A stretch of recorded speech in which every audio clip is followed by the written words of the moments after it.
Welcome to another episode of Explained. This time we'll be taking a look deeper into the world of the Seven Kingdoms by looking at its fantastic beasts. Time to look at what monsters Maxie and Riften have encountered in UOT and what makes them so fantastically dangerous. Number 1. Ogres. Let's start with ogres. They are huge man-eating giants, around 11 feet tall. They are obviously incredibly strong as well as magic resistant, but fortunately they are slow and have low intelligence.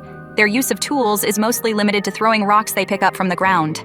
Ogres are the first monsters that Maxie encounters as an adult. In Book 1, Chapter 5 of the novel, Maxie's on her way to Anatol with Riften when these ogres attack. Riften, of course, takes care of them without breaking a sweat, but Maxie sees an ogre get sliced to death, vomits, and passes out. Much more like how we would react, and we all know what happened after that.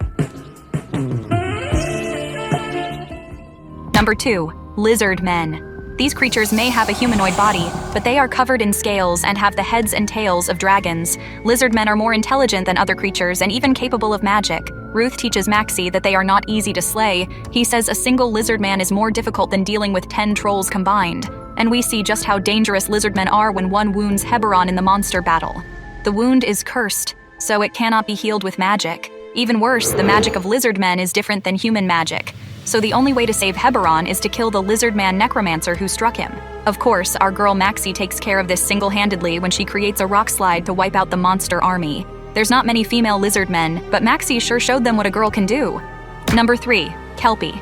Kelpies are probably the cutest of the deadly creatures in Anatol, but don't underestimate them because of their appearance. That's how they lure humans into their underwater homes, where they drown and devour them. Maxie almost found this out the hard way in Season 1, Chapter 124 of the novel, when she mistakes a Kelpie for a wild horse. It was a beautiful creature that seemed straight out of a children's fairy tale. Its coat was a white, glossy velvet, and its legs were long and perfectly proportioned. Maxie ran her eyes over the horse in awe before she noticed something strange. The horse's rear was still submerged in water, and protruding from it was a scaly tail swaying buoyantly from side to side. Before the monster can drag Maxie below, Riften finds her and rushes to her rescue. We can't blame her for being tempted by a horse mermaid. That's pretty much the ideal pet in our minds. But we're relieved Riften found her when he did. Number 4. Forest goblin. Goblins are pretty small, topping off at about 4.5 feet, and with their hunched-over bodies, greenish-brown skin, and distinctive big floppy ears and hooked noses, they sound like they look a little silly.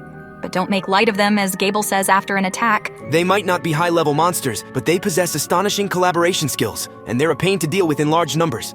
And because they are huge breeders, more often than not, there are a lot of them. When it comes to forest goblins, the safest place to be is definitely by Riften's side, as Maxie learns. Are you worried a goblin might hurt me?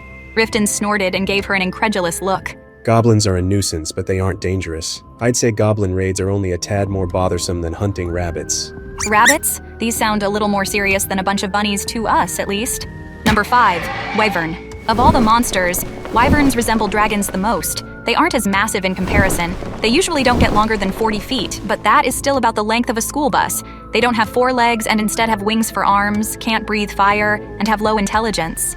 One of the dangers when it comes to wyverns is they tend to live in groups between 10 to 50 or more, so even if they aren't that bright, their numbers can be overwhelming.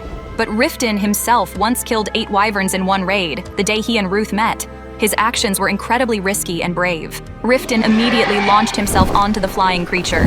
It thrashed and flapped its wings to try and buck him off.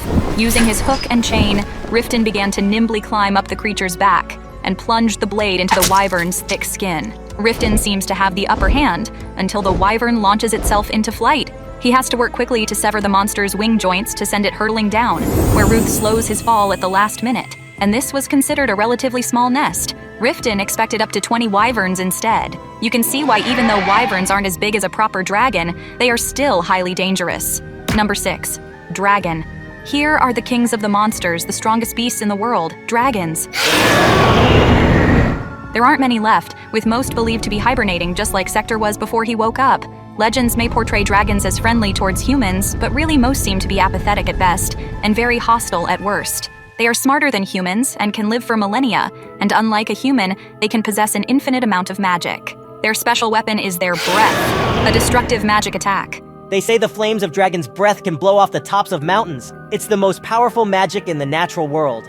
But there's one man who was able to cut through the dragon's breath, Riften Calyps. You can see why Riften defeating Sector is such a huge deal and basically makes him a massive celebrity in the Seven Kingdoms. When you face the King of Beasts and win, you're pretty fantastic yourself.